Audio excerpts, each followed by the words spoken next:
Doctor Jagminder Kaur Bajaj.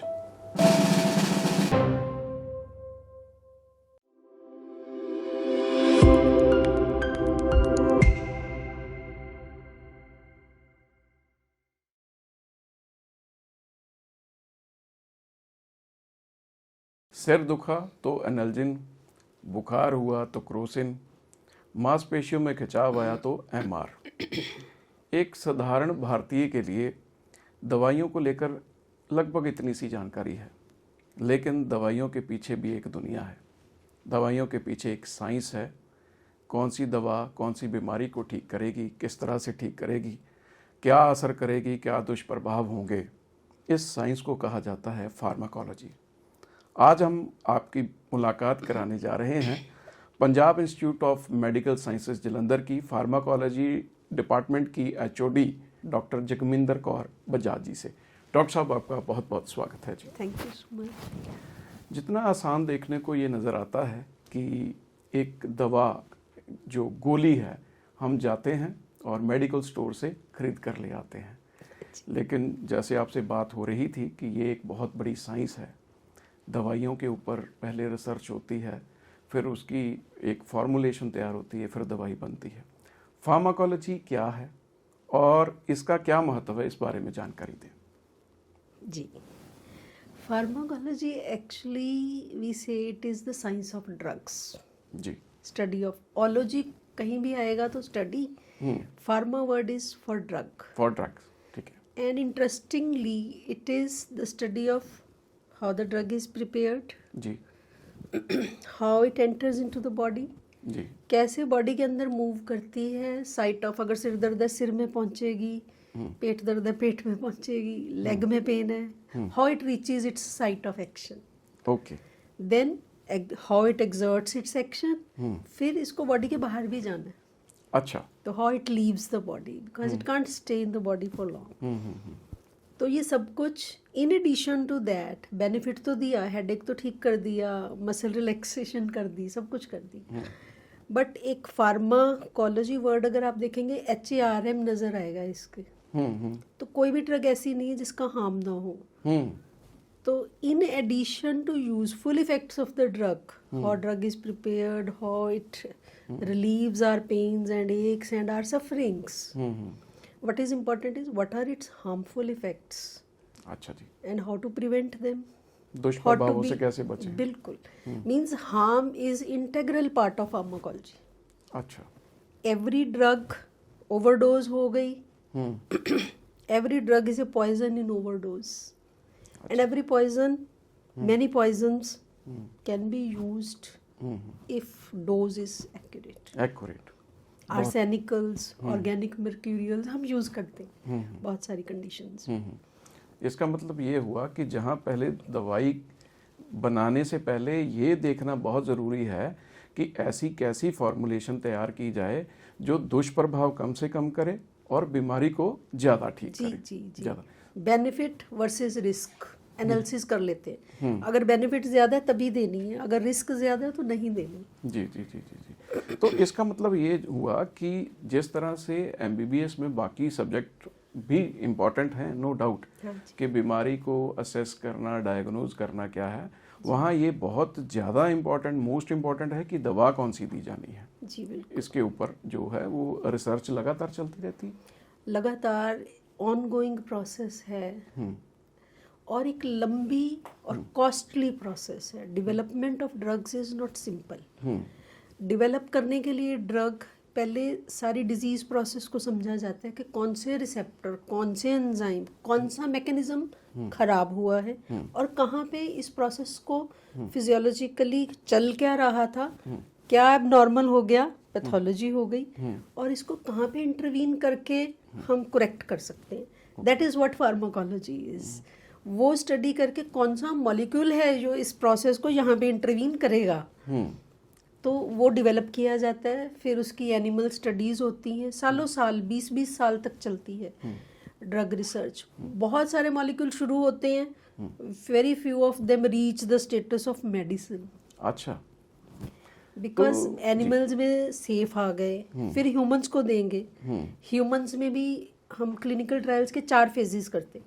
अच्छा 3 phases drug के market में आने से पहले, अच्छा और पहले हो 4th जाते हैं। फेज जहाँ पे हम ज़्यादा रिसर्च कर रहे हैं, ऑन गोइंग पेशेंट्स को दवाई दी जा रही है। एट द सेम टाइम जो हमारे पीजी स्टूडेंट्स हैं, इंटर्न्स हैं, they keep on doing projects, अच्छा। रिसर्च प्रोजेक्ट्स के ये दवा दी, इतने लोगों को रिलीफ हुआ, इतने परसेंट को नहीं हुआ, इतने परसेंट को साइड इफेक्ट्स आए, सो लाइक दैट। जी, एमबीबीएस स्टूडेंट्स बहुत मेहनत करते हैं, लेकिन देखने में ये आया कि फार्माकोलॉजी को वो बेहद एक मुश्किल सब्जेक्ट पाते हैं। इसकी वजह क्या है? ये है ही मुश्किल। ये है ही मुश्किल है।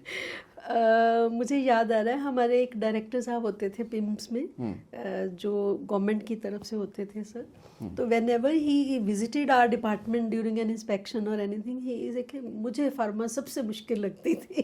डायरेक्टर भी बोलते थे। डायरेक्टर भी बोलते थे जी। सो इसका रीज़न ये है कि जब बच्चा सेकंड प्रॉफ में, सेकंड ईयर में हमारे पास पहुंचता है ना, उसको ए भी नहीं पता होता फार्माकोलॉजी का, and he is supposed to learn so many classifications. एक एक क्लासिफिकेशन में 10, 15, 20 ड्रग्स के नाम होंगे।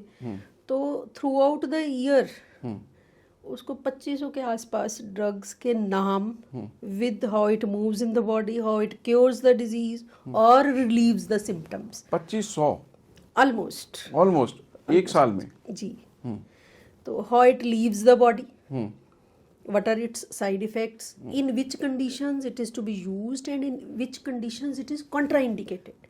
मैं हमेशा कहती हूँ एक बात, ये जो contraindication है ना, contraindication is the thing which differentiates a good doctor from a bad doctor. अच्छा, जिसको इवन जो नहीं भी पढ़े लिखे ना, क्वैक्स हैं, उनको भी पता है कि एक स्टीरॉयड, एक एनाल्जेसिक, एक एंटीबायोटिक सबको दे देना, सबको दे पर देना। उनको ये नहीं पता किसको नहीं देना, ये मोस्ट which इम्पोर्टेंट है। makes a difference. A drug given in a contraindication can worsen the situation. मतलब डिजास्टरस हो जाएगा अगर कॉन्ट्राइंडिकेशन में ड्रग दे देंगे तो मोस्टली हमारे रूरल एरिया में अगर देख लिया जाए तो मेडिकल स्टोर हो गए, क्वैक्स हो गए, वहीं से लोगों की मेडिकेशन चलती है। आप नहीं मानती कि फॉरेन में जो सिस्टम है कि विदाउट प्रिस्क्रिप्शन आप कहीं से दवा खरीद ही नहीं सकते, वो ज़्यादा अच्छा है या हमारे वाला इजीली अवेलेबल जो मेडिसिन है वो ज़्यादा अच्छा है? देखो, दोनों तरह हैं। कुछ ड्रग्स हैं जो ओवर द काउंटर, ओटीसी हम बोलते हैं, OTC बोलते हैं, they are safe, Yes. They are for common condition. अब इंडिया में we can't match those countries in fact. उनकी डॉक्टर पेशेंट रेशो और हमारी डॉक्टर पेशेंट रेशो में ज़मीन आसमान का फर्क है। हमारे यहाँ वो सर्विसेज प्रोवाइड करने के लिए पता नहीं कितनी को फौज डॉक्टरों की चाहिए, जो नहीं है, और I can't see it in the near future. चाहे कि एनएमसी काफ़ी सारे मेडिकल कॉलेजेस अब खुल रहे हैं, बच्चे कर भी रहे हैं, but you see when the quantity increases ना, sometimes the quality deteriorates. या बिल्कुल, तो हमें गुड क्वालिटी डॉक्टर चाहिए। तो ठीक है, जो ड्रग्स हैं ओवर द काउंटर के बेनिफिट भी हैं, नुकसान भी है। नुकसान भी। तो इसीलिए ना ड्रग्स को कुछ शेड्यूल्स में डिवाइड किया है, कौन सी अवेलेबल हो सकती है, कौन सी हाँ, नहीं। जैसे मेडिसिन पे लिखा रहता है Schedule schedule H H drugs. और ऐसा ना, जो एडिक्शन वाली हैं, they are not available without the prescription of registered medical registered medical practitioner. Practitioner. जी, इतना मुश्किल सब्जेक्ट था तो आपने क्यों ऑप्ट किया इसे? It was not my choice. It was not choice. Not my choice. Okay. Actually ना माय माइंड इज मैथमेटिकल। अच्छा, बचपन से ही 10th तक तो I was very good in mathematics and I wanted to be an engineer in fact. अच्छा, yes. 10th तक क्या था ना, मेरे कभी भी मैथ में एक भी नंबर नहीं कटा, always full on, always full on. अच्छा जी। But during the 10th exam, final exam, हमारा पेपर लीक हो गया चंडीगढ़, बठिंडा या किसी और सिटी में। आई बिलोंग टू राजपुरा, अच्छा, पटियाला के पास। पटियाला के पास। तो हमें पेपर दे दिया पहले, वी स्टार्टेड अटेम्प्टिंग। थोड़ा यहाँ भी है, आजकल बच्चे क्या करते हैं, आजकल बच्चों को हम कहते हैं पेपर पूरा नहीं पढ़ना, जस्ट स्टार्ट अटेम्प्टिंग, क्योंकि पेपर लंबा होता है, MCQs होते हैं। हमारे टाइम में 15 क्वेश्चंस आने हैं, पहले सारा पेपर पढ़ो, फिर अटेम्प्ट करना फिर शुरू attempt करो, मतलब make up your mind how you will attempt. मेरे साथ क्या हुआ, पेपर मिल गया, I read the whole paper, मैंने माइंड बना लिया 13 नंबर थ्योरम आई है, ये आया वो आया टाइप्स, तो आई स्टार्टेड अटेम्प्टेड। आधे घंटे बाद उन्होंने अनाउंस किया कि बेटा ये पेपर हो गया leak, all the students must deposit this question paper and answer sheet. अच्छा, we were given new question paper and new answer sheet. वो सारी प्रोसेस में आधा होते पेपर तो लिख दिया हुआ था। हमने पेपर करना शुरू कर दिया था, आधा घंटा लिख दिया था पेपर। तो कहीं से उनको इन्फॉर्मेशन आई होगी कि बोर्ड से कुछ हुआ होगा, तो नए पेपर नई आंसर शीट मिल गई। तो जब वो अटेम्प्ट करना शुरू किया, कहीं बच्चे ही होते हैं 10th में, कितने को बड़े होते हैं, तो कहीं माइंड कंफ्यूज हो गया। तो मेरे 15 नंबर कट गए। I got 135 out of 150। सारे कहते हैं अच्छे भले हैं, बट मुझे हैबिट ही नहीं थी कि 150 में 149 भी मुझे तो कम लगेंगे। अच्छा, सो मैंने सोचा भी मैथ इज़ बैड सब्जेक्ट, इसको मैंने इतना किया। आई एम अर्ली राइजर, 3 बजे उठ के मैं पढ़ती होती थी, और मेरा था कि जब बैठ गए एक बार तो 5 घंटे की समाधि लेनी है, जैसे अच्छा, करना ही करना है 5 घंटे। 9 बजे स्कूल जाना है तो 8 बजे तक करना है काम, and maximum time I devoted to mathematics. अच्छा, सो मुझे लगा नहीं भाई ये धोखा दे गया एंड मोमेंट पे। उस टाइम 10th के बच्चे को लगता है कि बोर्ड के एग्जाम हुए और आपके 15 नंबर कट गए, तो I left the idea of becoming an engineer. अच्छा, 15 नंबर कटे तो मेरा आपने मूड बदल गया, मूड ही बदल गया। मैंने मूड बदल लिया। अच्छा, मैंने मेडिकल ज्वाइन कर लिया। कॉमर्स भी सोचा, 1-2 दिन गई कॉमर्स की क्लास में, बट नहीं, मुझे पसंद नहीं आया वो। ओके, तो ऑल वो सारा कुछ एकदम से चेंज हो गया। देन आपको पीएमटी देना पड़ा होगा, उसको क्लियर करना पड़ा, फिर मास्टर्स करी। देखो मैं थोड़ी सी ट्रेडिशनल टाइप ऑफ टीचर हूँ, मैं पढ़ाती भी ट्रेडिशनल वे में हूँ, मैं पढ़ती भी ट्रेडिशनल वे में थी। मेरा यही था कि रिवाइज करते चलो करते चलो करते चलो, जो नहीं भी समझ आया ना कभी आ जाएगा समझ, करते चलो। First is to learn it, just go through it, learn it, खुद ब खुद समझ आएगा। और आता रहा है, आता रहा है, इसी वजह से आज एचओडी है। 2 किताबें लिख दी आपने फार्माकोलॉजी पे, उसके बारे में थोड़ी जानकारी दें, वो क्या है? हाँ जी, ये एक बुक मैंने लॉन्च की थी 2023 में, 2023 में। हाँ जी। अच्छा, फार्माकोलॉजी एट ए ग्लैंस, ये है sort of ventilator. Pharmacology at a glance, at a glance, okay. Ventilator in the sense कि पढ़े ही नहीं सारा साल। बहुत सारे बच्चे हैं ऐसे आज की डेट में जो सेंड अप, जो लास्ट एग्जाम हमारा होता है ना टू डिसाइड कि ये बच्चा जाएगा कि नहीं जाएगा पेपर देने, तो उस एग्जाम पे आके मूड बनाते हैं कि पढ़ ही लेते हैं। अच्छा, उनके लिए है, जैसे हमारी छोटी क्लासेस में कुंजी नहीं कहते थे, एमबीडी गाइड। MBD guide. अच्छा, इट हैज चैप्टर समरी, अच्छा, it has questions and answers. अच्छा, तो इसमें मैंने अपनी सारी फैकल्टी, मेरे साथ 7 टीम मेंबर्स थे, तो हमें 1.5 साल लगा लिखने में। अच्छा, ये छोटी book which has I think 240 pages. 240 pages. तो हम 7 लोग 1.5 साल मेहनत करके ये बुक लॉन्च की। स्टूडेंट्स ने बहुत लाइक की ये बुक। अच्छा। छोटी थी, इसमें दिक्कत क्या है, कंसेप्ट नहीं आपका क्लियर होगा, बट आज पढ़ना शुरू किया तो आप 2 महीने में एग्जाम क्लियर कर लोगे। अच्छा, ये ऐसी थी बुक, ये गारंटी थी उस बुक की? ये है, अभी भी है। आर्या पब्लिकेशंस ने की थी। अच्छा, तो we were all very excited. मेरी टीम बहुत अच्छी है पिम्स में, जो pharmacology department, they are very helping, very supportive, and all of us are working together for 16 years now. 2009 में आई थी मैं। अच्छा, 16 सबने सपोर्ट किया कि मैडम ज़रूर करेंगे, क्योंकि 2019 में ना सिलेबस चेंज हो गया था। 2019 में जी। अच्छा, 2019 में क्या किया इन्होंने, जो 1.5 साल में करना था बच्चे को सब्जेक्ट्स, फार्माकोलॉजी, माइक्रोबायोलॉजी, पैथोलॉजी, ठीक है, 3 सब्जेक्ट्स हैं, उसको रिड्यूस करके 1 साल कर दिया। सिलेबस ज़्यादा कम नहीं हुआ, नंबर 1। अच्छा, दूसरी चेंज जो हुई ना, वो कॉम्पिटेंसी बेस्ड कर दिया। एक तो कि बच्चा कॉम्पिटेंट हो गया, इसको इंजेक्शन लगाना आ गया कि नहीं आ गया, तो कॉम्पिटेंसी ही चेक होगी। Marks don't matter much, what matters is whether or not he has developed that skill. अच्छा, that is to be checked, that is to be entered in the log books. बहुत changes की which are for the good. For the good, positive था Yes. उसका। Positive changes की, ठीक है, जिसमें ये इंश्योर करने की कोशिश की भी बच्चा एमबीबीएस करके जाए ना, उसको अगर पीएचसी में बिठा दे, प्राइमरी हेल्थ सेंटर में, तो वो ट्रीटमेंट कर सके। ऐसा नहीं कि थ्योरेटिकल नॉलेज है, उसको सारी बड़ी बड़ी बातें पता हैं, बट टीबी की ट्रीटमेंट ना पता हो, डायबिटीज़ की ना पता हो। तो दूसरी पब्लिकेशन आपकी कौन सी जो लास्ट ईयर आई है? ये लास्ट ईयर मैंने पब्लिश की है सितंबर में बुक, फार्माकोलॉजी की टेक्स्ट बुक है ये। अच्छा जी। This is an integrated approach to pharmacology, pharmacology an integrated approach. Okay. ये यूनिवर्सिटीज़ प्रेस की है, हैदराबाद की प्रेस है। अच्छा। तो इस बुक में मैंने कोशिश की है कि हर लर्निंग स्टाइल को कैटर कर दूं। अच्छा। एक तो मेरी ये कोशिश रही कि बच्चा चाहे बिगिनिंग से पढ़ने वाला है, चाहे वो मिडवे जाके साल के मिडल में मूड बनाता है कि अब मैंने पढ़ना है, अब पढ़ना पड़ेगा, अब ऐसे जान नहीं छूटेगी, या फिर बिल्कुल डेंजरस वैरायटी जो सेटअप से पहले ही शुरू होंगे। मैंने कोशिश की है कि तीनों को कैटर करूं, लर्निंग स्टाइल्स को। ठीक है। जो शुरू से पढ़ते हैं उनके लिए पूरी टेक्स्ट है, उनके लिए सिनेरियो बेस्ड क्वेश्चंस हैं। उसमें मेरे हस्बैंड जो को ऑथर है मेरे इस बुक में जी, उन्होंने मेरी हेल्प की। वो सिविल सर्जन अमृतसर हैं शायद? जी, अभी सिविल सर्जन हैं, जलंधर भी काफ़ी साल रहे हैं। तो he is doctor Satinderjit Singh Bajaj. ठीक है जी। He is basically laparoscopic surgeon. अच्छा जी।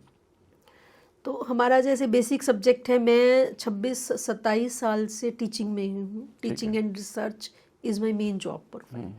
तो क्लिनिकल पेशेंट्स से उतना हमारा इंटरेक्शन नहीं होता। अब नेशनल मेडिकल कमीशन ने बोला कि बच्चे को क्वेश्चन पूछना ही ऐसे है कि क्लिनिकल सिनेरियो देना है, पेशेंट आया, उसको ये तकलीफ थी, उसका डायग्नोसिस क्या बनेगा, उसको कौन सी मेडिसिन देनी है। अच्छा। तो वो क्वेश्चंस बनाने में मेरे हस्बैंड ने, डॉक्टर साहब ने काफ़ी मदद करी। उनका क्लिनिकल एक्यूमेन था, एक्सपोजर था, 20 साल से ही is working as a surgeon. ठीक है। तो वो सारे क्वेश्चंस उन्होंने बनाए। तो मैंने टेक्स्ट दी है, क्वेश्चंस दिए हैं, फिर लेट पढ़ने वालों के लिए समरी दी है, क्वेश्चंस के हिंट्स दिए हैं, hints for solution, full answer नहीं दिया। एंड एक जो न्यू फीचर हमने ऐड किया, जैसे हम पढ़ते पढ़ते ऐसे लिख लिख के बना नहीं लेते मेन पॉइंट, एक माइंड मैप सा बना लेते, मैंने वो ऑलरेडी ऐड कर दिया। दैट कंसेप्ट मैप उसको नाम दिया है हमने, that is already there in the book. तो जिसने लेट पढ़ना है वो क्या करेगा, समरी पढ़े, कंसेप्ट मैप पढ़े और क्वेश्चंस कर ले। जिसने कंसेप्ट डेवलप करना है वो सारा पढ़े, at the same time questions attempt करे, समरी पढ़े, कंसेप्ट मैप पढ़े, और जब रिवाइज करना दूसरी बार तो वो कंसेप्ट मैप सिर्फ अकेला पढ़ ले और क्वेश्चंस कर ले। सो लाइक दैट। अच्छा, ये बुक 4-5 या 6 कंट्रीज में पाई जा रही है, उसके बारे में जानकारी देगी। सर्कुलेट आपने खुद करी या बाय प्रोफेशन ये चली गई, मतलब इतनी अच्छी बुक थी ये? इसमें पब्लिकेशन हाउस जो है यूनिवर्सिटीज़ प्रेस ना हैदराबाद का, वो काफ़ी कॉम्पिटेंट है। अच्छा। उन्होंने ग्लोबली विजिबल करवाई है, और इंडिया तो है ही, और इसके अलावा UK, US, Bangladesh, I think Nepal और मिडल ईस्ट में भी है। हाँ जी, मिडल ईस्ट एंड ऑस्ट्रेलिया ये अवेलेबल है, मींस ऑन ऑर्डर उनको अवेलेबल हो जाएगी। जहाँ तक मेरे को आपके बारे में पता है कि आपकी टीचिंग स्किल्स की बड़ी प्रशंसा होती है कि आप लिख लिख के बताती हैं, उस बारे में जानकारी दें, वो कैसे है? जैसे कि मैंने पहले ही कहा ना, मैं ट्रेडिशनल हूँ, ओल्ड स्कूल कह लीजिए, ओल्ड फैशन कह लीजिए, आई डोंट नो, बट जैसे कहते हैं ना, ओल्ड इज गोल्ड। वही तरीका आज भी अपना रहे हैं जी। 26 साल से पढ़ा रही हूँ मैं, ब्लैक बोर्ड पे ही पढ़ाती हूँ, मेरे से वैसे नहीं पावर पॉइंट पे पढ़ाया जाता, बिकॉज अच्छा, वो पीपीटी प्रेजेंटेशन हो ऐसा नहीं है।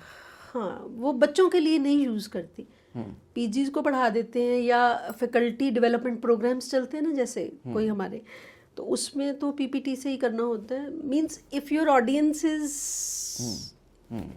ऑफ दैट लेवल कि they can understand at a fast rate, PPT तो चलती जाएगी थोड़ी फास्ट स्पीड में।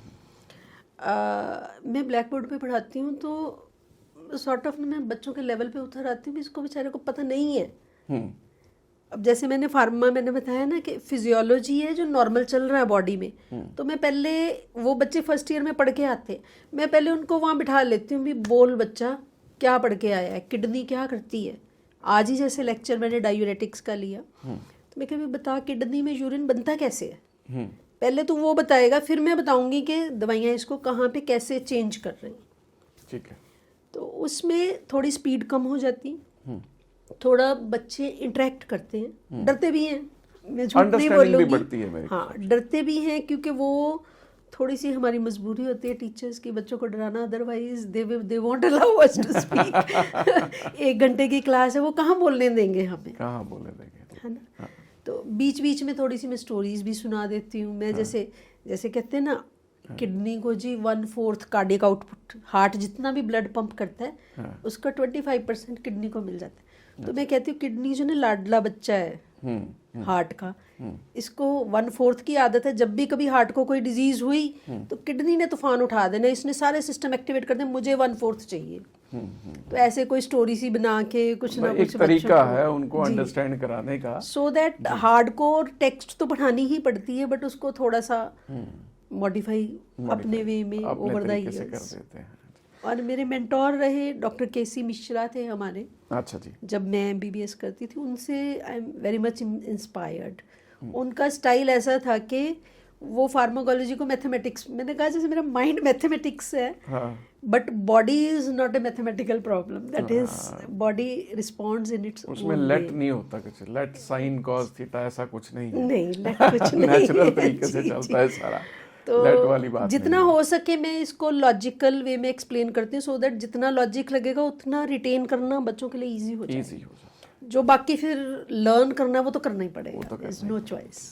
डॉक्टर साहब बीमारियां बदल रही हैं, ज़्यादा भयंकर बीमारियां सामने आ रही हैं, नई बीमारियां सामने आ रही हैं, तो आप तो कॉलेज में पढ़ाते हैं जी, नई बीमारियां, नई दवाइयां, और दवाइयां भी अब नेक्स्ट लेवल की आ रही हैं, ये कोप अप आप कैसे करते हैं? एक तो जो आपका रेगुलर करिकुलम है उसके अकॉर्डिंग आप पढ़ाते हैं, टीच करते हैं जी, लेकिन जो एडवांसमेंट आती है उसके साथ फिर कैसे आप कोप अप करते हैं? देखो मेडिकल साइंसेज में क्या है ना, हम अभी तक पढ़ रहे हैं, जो डॉक्टर्स हैं सारे ही, मैं नहीं कहती सिर्फ मेडिकल कॉलेज में, सबको अपने आप को अपडेटेड रखना पड़ता है। Means if you are not updated you are outdated, and this is very true.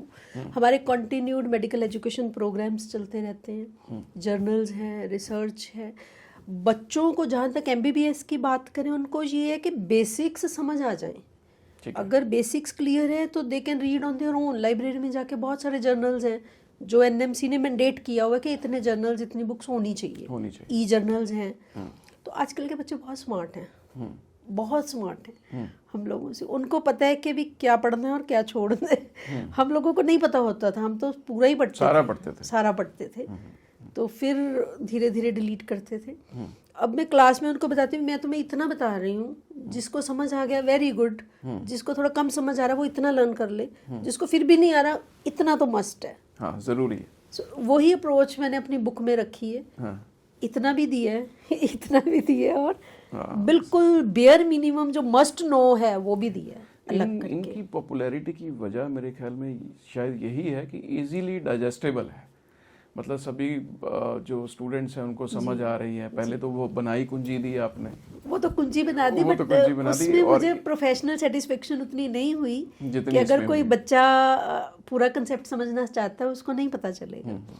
तो इसमें मुझे professionally I am very much satisfied.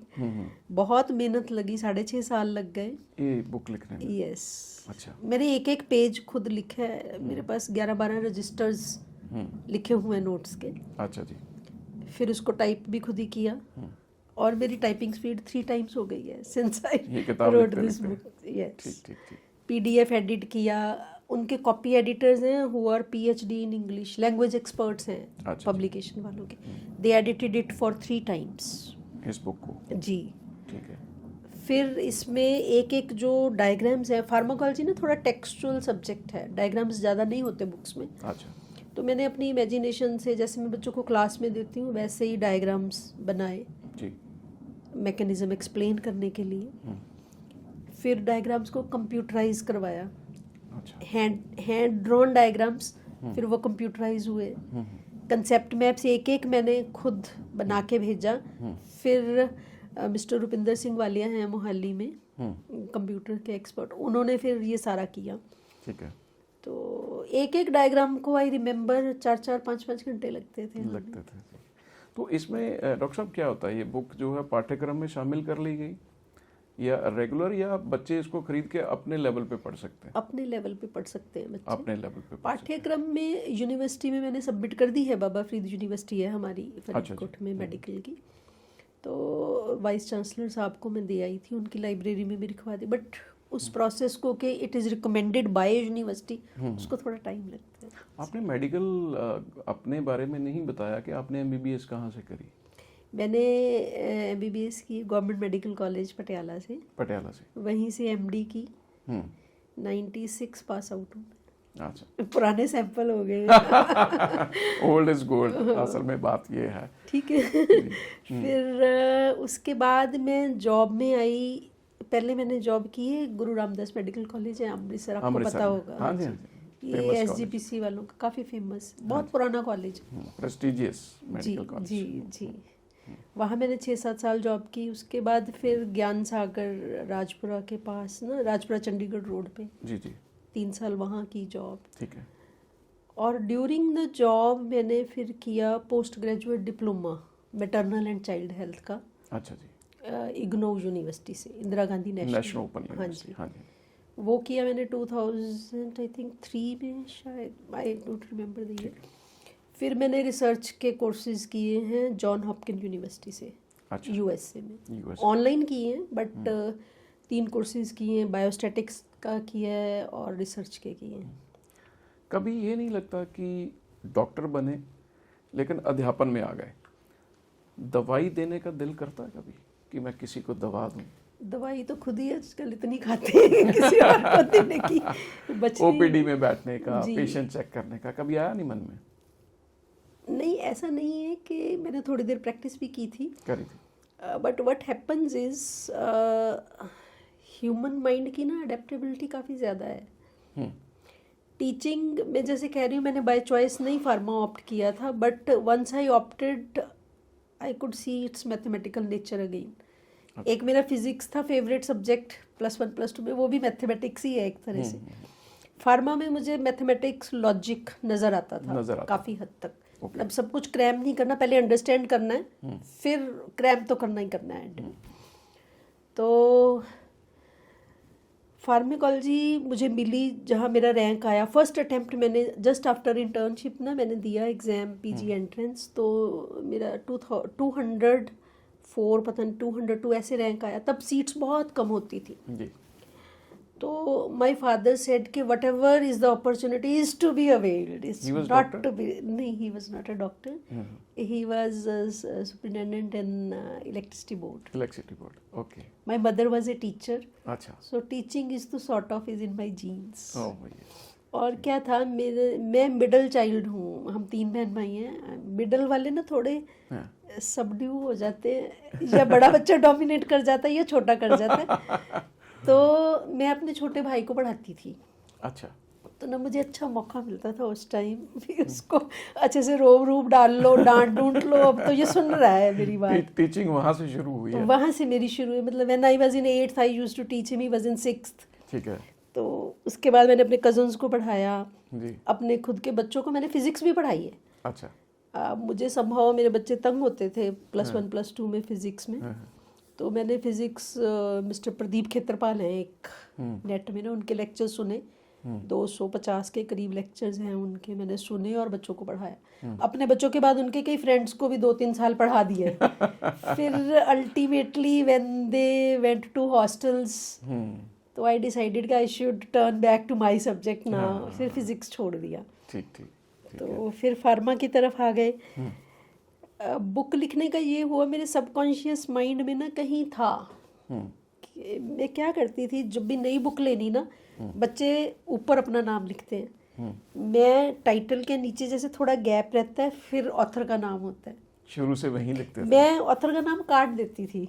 अपना नाम लिखते मैं अपना नाम लिख लेती थी वहाँ पे। हाँ। तो कभी सोचा नहीं था बुक लिखूंगी, बट मुझे अच्छा लगता, उसको देख के ना खुशी मिलती थी कि खुशी मिलती थी। फिर धीरे धीरे मे बी हाँ, कहीं ना कहीं ये जी जहन में बात थी कि शायद थी है ना कि टीचिंग के अलावा मैंने लिखना भी है। जी। डॉक्टर साहब, अभी तीसरी किताब लिखने की कोई योजना है?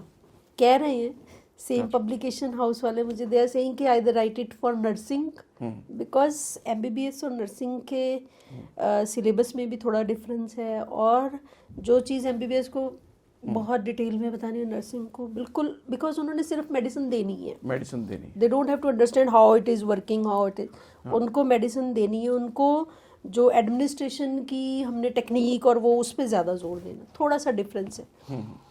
But I am willing to write it for dental. अच्छा जी, क्योंकि डेंटल और मेडिकल स्टूडेंट्स का लेवल ऑलमोस्ट एक जैसा होता है। डेंटल का सिलेबस थोड़ा सा कम है एमबीबीएस से, so I want to write a book which is you say tailor made कहते हैं फॉर डेंटल स्टूडेंट्स। अच्छा, वो है, देखो कब वो मटेरियलाइज होता है, but I have it in my mind. Okay, dental क्यों, why particularly dental? Dental students को मैंने पढ़ाया भी हुआ है, पढ़ाया नर्सिंग को भी है थोड़ी देर, फिजियोथेरेपी को भी बिगनिंग में करवाया थोड़ी देर काम, बट डेंटल को काफ़ी देर पढ़ाया मैंने एसजीआरडी में 6-7 साल, ज्ञान सागर कॉलेज में भी पढ़ाया, पिम्स में नहीं है डेंटल। तो मुझे लगता है कि डेंटल स्टूडेंट्स में ना लर्न करने की अर्ज मेडिकल से थोड़ी सी ज़्यादा होती है। अच्छा, उसका रीज़न है उनको ना एक झटका लाइफ में काफ़ी अर्ली लग जाता है। यू नो व्हेन नीट का रिजल्ट निकलता है ना, जब आप देखते हो कि अभी मेडिकल निकल गया हाथ से, एमबीबीएस नहीं मिला, डेंटल मिला, तो वो झटका ना उनको काफ़ी बड़ा लेसन दे जाता है कि आगे मेहनत करनी करनी करनी।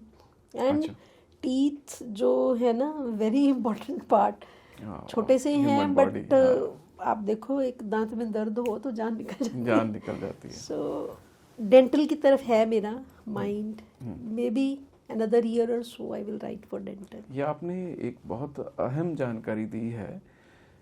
माना ये जाता था कि बीडीएस में ज़्यादा पढ़ाई नहीं करनी पड़ती है, लेकिन आपने कहा कि बीडीएस स्टूडेंट्स बहुत ज़्यादा सिंसेरिटी से और मेहनत से, मेरा एक्सपीरियंस यही है, बीडीएस वाले बच्चे कई बार मेडिकल वाले बच्चों से ज़्यादा मेहनत करते हैं, उनके पास टाइम भी कम होता है। अब तो चलो मेडिकल में भी इन्होंने 1 साल का कर दिया हमारा सब्जेक्ट, पहले होता था एमबीबीएस को 1.5 साल मिलता था। जैसे बता रहे थे ना अभी कि उसको हनीमून पीरियड मानते थे कि फर्स्ट ईयर बड़ी मुश्किल से क्लियर हुआ है, चलो 6 महीने ऐश करो, सेकंड प्रॉफ लंबा है, बाद में पढ़ लेंगे। तो अब तो 1 ही साल का रह गया, 1 साल में भी छुट्टियां आ गई, पेपर आ गए, कुछ आ गए, तो प्रैक्टिकली स्पीकिंग 9 महीने 10 महीने ही होते हैं बच्चों के पास, उसी में ये सारा करना पड़ता है, उसी में करना। डॉक्टर साहब, आपके बच्चे भी डॉक्टर हैं? नहीं, बच्चे नहीं है, दे रिवोल्टेड। अच्छा। उन्होंने कहा हम इतनी मेहनत नहीं कर सकते, चाहे इंजीनियरिंग ऑप्ट किए दोनों ने, उसके बाद डाटा साइंसेस में चले गए। अच्छा, नहीं वो भी एक टेक्निकल उसमें उनको अब महसूस होता है कि इससे अच्छा तो डॉक्टर ही बन जाते हैं, इसमें भी तो बहुत मेहनत लग रही है।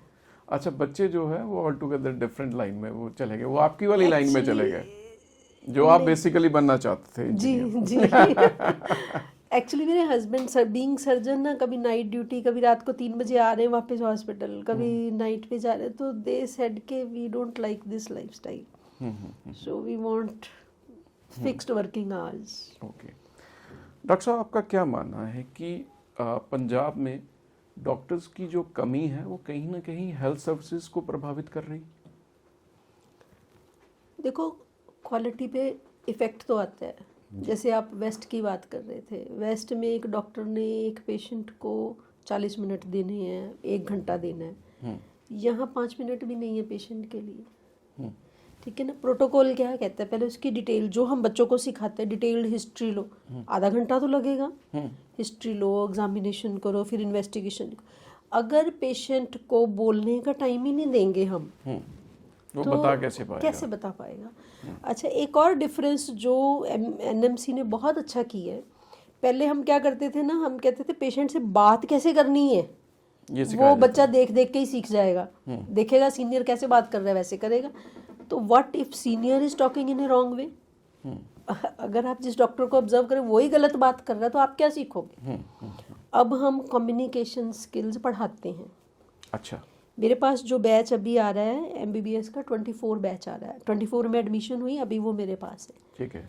तो हमारे फार्माकोलॉजी में जितना कि पेशेंट को एक्सप्लेन कैसे करना है, भाई ये पानी के साथ लेनी है, दूध के साथ लेनी है, वो सब्जेक्ट बना दिया आप। वो कम्युनिकेशन को इम्पोर्टेंस दे दी, उसके मार्क्स, उसकी कॉम्पिटेंसीज अलग कर दी। अच्छा। उसको प्रैक्टिकल में टेस्ट करेंगे, उसको हम मतलब एक कंक्रीट चीज़ कर दी कि उसको पढ़ाया भी जाए कि पेशेंट के साथ बात करनी है तो कैसे करनी है, उसको टाइम देना बोलने का, एक रेपो बनानी है, जो भी हमारे मतलब संवाद हो सके, कम्युनिकेशन बिल्कुल। हो सके दोनों तरफ से, ताकि ये जो मेडिको लीगल चल रहे हैं ना झगड़े, ये थोड़े कम हो। उसका भी उसमें एक बड़ा मैंने कारण है। जी उसमें मैंने क्या किया, 150 बच्चों को मैंने पहले वॉलंटरीली बोला भी ये आपकी 17 कॉम्पिटेंसीज है, आपको बताना है पेशेंट को TB की मेडिसिन कैसे खानी है, डायबिटीज़ में क्या लाइफस्टाइल मॉडिफिकेशन करनी है, हाइपरटेंशन है, सारी बीमारियाँ, सारी। तो वो हमारे प्रैक्टिकल में चेक होंगी। ठीक है। वॉलंटरीली कोई बच्चा आगे नहीं आया। फिर मैंने अपने स्टाइल में उनको मैंडेटरी कर दिया कि दिस इज़ मैंडेटरी, 5-5, 6-6 के ग्रुप बनाओ। अगर तो अपने फ्रेंड्स के साथ वॉलंटरीली बनाने हैं, गुड, नहीं बनाने तो मैं रोल नंबर वाइज बना दूंगी। रोल नंबर वाइज बना दूंगा। तो फिर मैंने अपने स्टाफ को साथ लिया, 5-5, 6-6 के ग्रुप्स बने, हर टीचर ने 5-6 ग्रुप्स को गाइड किया। तो कर करके हमने ना 27 वीडियोस बनाई, जिसमें बच्चे ही पेशेंट का रोल कर रहे हैं, बच्चे ही डॉक्टर का, फार्मासिस्ट का, हाउ फार्मासिस्ट इज एक्सप्लेनिंग, अच्छा, हाउ डॉक्टर इज एक्सप्लेनिंग।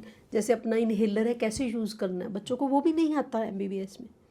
अच्छा। इंजेक्शन भरना कैसे है, नेबुलाइजर कैसे यूज़ करना है, इंजेक्शन यूज़ करने के बाद सिरिंज डिस्कार्ड कैसे करनी है, नीडल को ब्रेक करना है नहीं करना, क्या करना है, वो सारा बच्चों ने खुद की है। This is more important.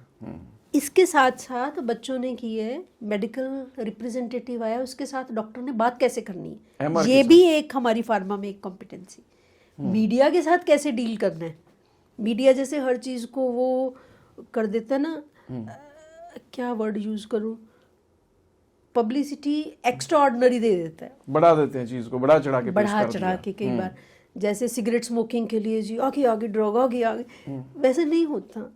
मतलब उसको कहाँ ग्राउंड को रखना रियलिटी जो है है, वो अलग है। रियलिटी कैसे दिखानी है मीडिया को, डॉक्टर ने मीडिया को कैसे बताना है कि एक्चुअल क्या है और हाइप क्या है। हाइप क्या है? हाइप कहना चाहती थी, हाइप क्रिएट कर देते।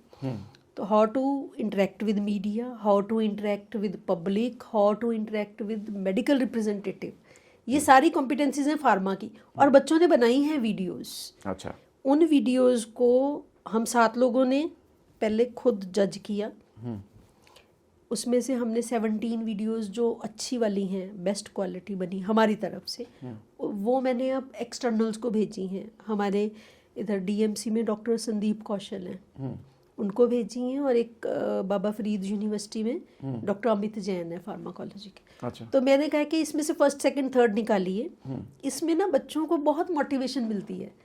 प्लस वो वीडियोस मैं इस बुक के ऑनलाइन मटेरियल में ऐड कर दूंगी, ओके। सारी की सारी, सो दैट अगर कोई बच्चे को नहीं समझ आ रहा, लिखा है बुक में कि how to deal with representative of a pharmaceutical company, पर वर्ड्स में लिखना कि you should be respectful, you should do this, not do this, और उसको एक वीडियो छोटी सी 5-6 प्रैक्टिकली मिनट बना के दिखानी। हाँ, वो दैट मैटर्स। हिंदी में भी बच्चों ने बोला है, but for the sake of, क्योंकि इस बुक की ना जो ऑडियंस है ऑल ओवर इंडिया है, तो नीचे उसके कैप्शन दिए इंग्लिश में। ओके, ठीक ठीक ठीक, तो वो ताकि एक सारे प्लस अंडरस्टैंड कर पॉइंट। सकें। जी अंडरस्टैंड कर सकें। अपने बच्चों को तो मैं यही वैसे ही दिखा दूंगी क्लास में, but for others, for the benefit of other students ना, वो वीडियोस इसके ऑनलाइन में ऐड कर दूंगी, ठीक ठीक ठीक, रिसोर्सेज में। डॉक्टर साहब, आजकल हर बंदा खुद में डॉक्टर है। सेल्फ मेडिकेशन, सेल्फ मेडिकेशन, उसके बारे में थोड़ी बात करें कि आप तो इस दवा के पीछे की साइंस की ज्ञाता हैं, ये कहाँ तक सही है और ये कहाँ तक गलत है, और इसके दुष्प्रभाव क्या हैं? देखो, सेल्फ मेडिकेशन जो है ना, ठीक नहीं है, नहीं होनी चाहिए, बट जितना हमारी कंट्री की पॉपुलेशन है और डॉक्टर पेशेंट रेशियो है, उसमें कहीं कहीं ज़रूरी भी हो जाती है। मतलब सॉर्ट ऑफ प्रैक्टिकली लगता है सही है। प्रैक्टिकली कई बार करनी भी पड़ती है, बट उसमें ध्यान रखना चाहिए कि कौन कौन सी मेडिसिन हैं जो ओवर द काउंटर अवेलेबल हों फॉर सेल्फ मेडिकेशन, कौन सी ना हो। उस पे गवर्नमेंट को थोड़ा शिकंजा कसना चाहिए। रेगुलेटरी बॉडी होनी चाहिए कोई। रेगुलेटरी बॉडीज हैं, बट आई थिंक उस हिसाब से इम्प्लीमेंट नहीं हो पाती। प्लान्स बनती हैं, बट बहुत सारी ड्रग कॉम्बिनेशंस जो बैंड हैं अवेलेबल हो जाती हैं। वो नहीं होना चाहिए, वो खतरनाक है। स्पूरियस मेडिसिन पे थोड़ी चेक गवर्नमेंट को होनी चाहिए। मैंने देखा कि सेल्फ मेडिकेशन का एक जो नेगेटिव थिंग वो ये है कि एक इम्यूनिटी डेवलप हो जाती है। आप बहुत हाई पावर की मेडिसिन खाना शुरू कर देते हो कि मेरा गला ठीक हो जाएगा, तो हम खुद ही जाते हैं और मेडिकल स्टोर पे बोलते हैं फलां एंटीबायोटिक 650 वाला देना। अब वो 350 या 250 वाले से तो असर होना ही बंद हो जाता है। मेरे को लग रहा है शायद वो इम्यूनिटी बिल्ट हो गई इंडियंस में सेल्फ मेडिकेशन की वजह। इसको हम मतलब हमारी भाषा में बोले, इसको हम कहते हैं कि जो बैक्टीरिया है ना, जो गला खराब कर रहा है, जो इन्फेक्शन कर रहा है, वो रेजिस्टेंट हो गया दवाइयों के प्रति। जी, एंटीबायोटिक रेजिस्टेंस बहुत बड़ी प्रॉब्लम है, और उसका रीजन यही है कि एंटीबायोटिक वहां दे दिया जहां नहीं चाहिए था। वायरल, छोटा सा वायरल है, नहीं ज़रूरत। बॉडी की इम्यूनिटी अपने आप काम करेगी, ठीक कर देगी, बट पेशेंस किसके पास है कि 3 दिन वेट करें। 3 दिन वेट, तो एंटीबायोटिक दे दिया, उसकी ज़रूरत नहीं थी, या जब दिया तो पूरी डोज, पूरी ड्यूरेशन नहीं, 2 बार 4 बार लेना था 2 बार लिया, 5 दिन तक लेना था, पूरा कोर्स करना था, जल्दी छोड़ दिया। मतलब ओवरडोज, मिस यूज, अब्यूज, ये बहुत आज की डेट में सबसे बड़ी प्रॉब्लम है, सबसे बड़ी related to us, related to, क्योंकि जितने बैक्टीरिया है ना, they are becoming resistant to bigger and bigger drugs. तो जब लाइफ थ्रेटनिंग कोई होगी ना, सेप्सिस होगी, कोई सेप्टिसीमिया, सीवियर इन्फेक्शन जहाँ देना है एंटीबायोटिक, तो बैक्टीरिया तो रेजिस्टेंट हुए पड़े हैं, क्या करेंगे। एंटीबायोटिक उतने नए आ नहीं रहे, और पुराने नल एंड वॉइड हो ही जा रहे हैं, तो it is a serious concern. चलिए डॉक्टर साहब, आपने आज उस बारे में जानकारी दी है जिस बारे में बहुत सारे लोगों को जानकारी नहीं थी। हम उम्मीद करते हैं कि जो आप BDS स्टूडेंट्स के लिए नई बुक लिखने का प्लान कर रहे हैं वो जल्द से जल्द मार्केट में आए, उसका फ़ायदा स्टूडेंट्स को मिल सके। आपने अपने बिजी शेड्यूल में सारा दिन पहले लेक्चर्स लिए, फिर ऑफिस में बैठे, PPTs तैयार की, उसके बाद हमें भी समय दिया। आपका बहुत बहुत धन्यवाद। Thank you.